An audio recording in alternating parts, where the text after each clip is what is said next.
ঘড়ির কাঁটা রাত দুটোর ঘর ছুঁয়েছে। শহর নিস্তব্ধ, কিন্তু রেহানার চোখে ঘুম নেই। পাশের বালিশটা ৩ বছর ধরে খালি। জামেল, তার স্বামী, এখন দুবাইয়ের কোনো এক লিবার ক্যাম্পে হয়তো ক্লান্ত ঘুমে ঢলে পড়েছে, কিংবা হয়তো তারও ডিউটি চলছে। রেহানার জীবনটা একটা অদ্ভুত চক্রে বাঁধা। ভোর হয়, মেয়ে ঋতুকে স্কুলের জন্য তৈরি করার তাড়া দিয়ে দিন কাটে শাশুড়ির ওষুধ বাজার বিল আর হাজারটা একলা সামলানোর সংগ্রামে। আর রাত কাটে অপেক্ষার প্রহর গুনে। আজ রাতে অপেক্ষাটা একটু দীর্ঘ। ঋতুর খুব জ্বর, কপালে জলপট্টি দিতে দিতে রেহানার বুকটা ধরাস করে ওঠে।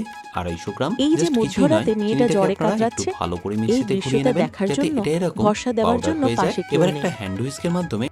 মা, বাবা কখন আসবে? জ্বরের ঘরের ঋতু জিজ্ঞেস করে। রেহানা মেয়ের চুলে বিলি কেটে দেয়। খুব তাড়াতাড়ি মা, তুমি ঘুমাও। মিথ্যে আশ্বাস। জামিলের আসার কথা আরও ৮ মাস পর। রেহানার মনে পড়ে যায় ৩ বছর আগের সেই রাতের কথা।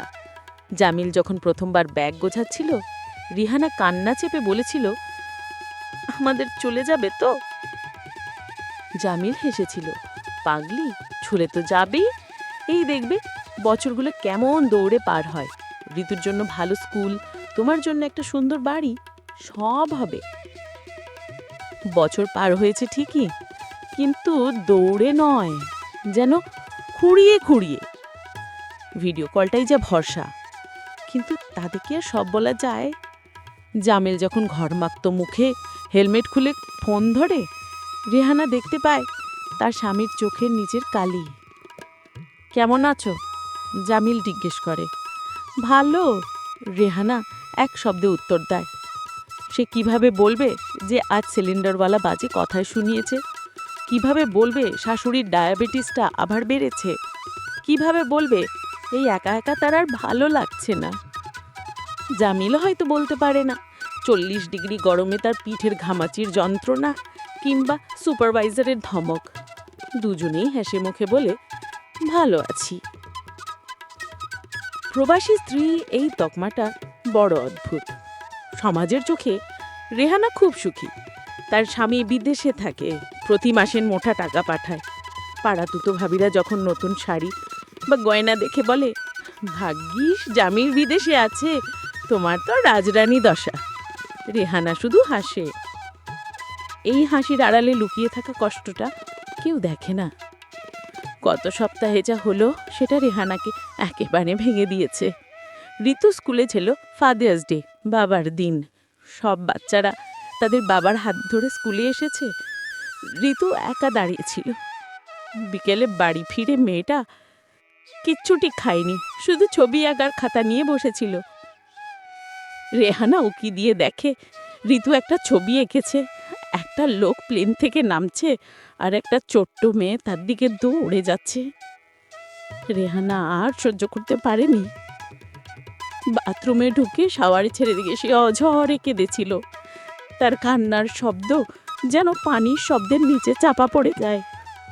এই যে টাকার জন্য এত ত্যাগ, এই ত্যাগের কি কোনো মূল্য আছে? জামিলের পাঠানো টাকায় ফ্রিজ, টিভি, এসি সব হয়েছে, শুধু ঘরটা বাড়ি হয়ে ওঠেনি। একটা প্রাণহীন দালান, যেখানে একজন নারী তার একাকিত্ব আর দায়িত্বের ভারে ক্লান্ত হতে হতে পাথর হয়ে যাচ্ছে। আজ ঋতুর জ্বর কিছুটা কম। রেহানা বারান্দার গ্রিল ধরে দাঁড়ায়। ভোরের আলো ফুটছে। সে জামিলকে ফোন দেয় না, জানে ওটা এখন জামিলের ঘুমানোর সময়। হঠাৎ ফোনটা বেজে ওঠে, জামিলের নাম। রেহানা অবাক হয়ে ফোন ধরে। কি ব্যাপার এত সকালে? ওপাশ থেকে জামিলের ক্লান্ত গলা। ঘুম আসছিল না, মনটা ভালো নেই। কেন, কি হয়েছে? রিহানার বুকটা ছাত করে ওঠে। কিছু না, আজ রাতে কি জানি কেন তোমার আর ঋতুর কথা খুব মনে পড়ছে। মনে হচ্ছে সব ছেড়ে ছড়ে চলে আছি। রিহানার চোখ ভিজে ওঠে। সে এতক্ষণ ধরে যে কষ্টটা একা বয়ে বেড়াচ্ছিল, সেই একই কষ্ট যে ও পারেও একজন বয়ে বেড়াচ্ছে। শোনো, রিহানা গলা পরিষ্কার করে বলে, ঋতুর কাল একটু জ্বর এসেছিল, এখন ভালো আছে। আর শাশুড়ির ওষুধ এনেছি।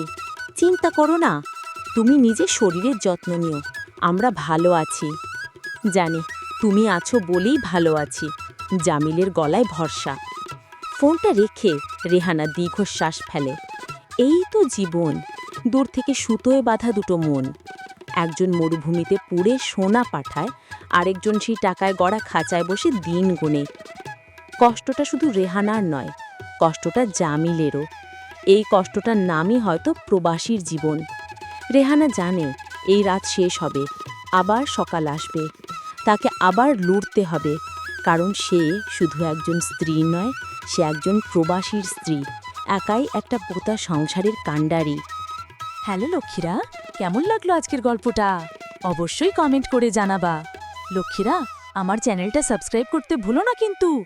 অবশ্য সাবস্ক্রাইব করবে। আবার দেখা হচ্ছে নতুন কোনো গল্পে। আল্লাহ হাফেজ আমার সোনা লক্ষ্মীরা।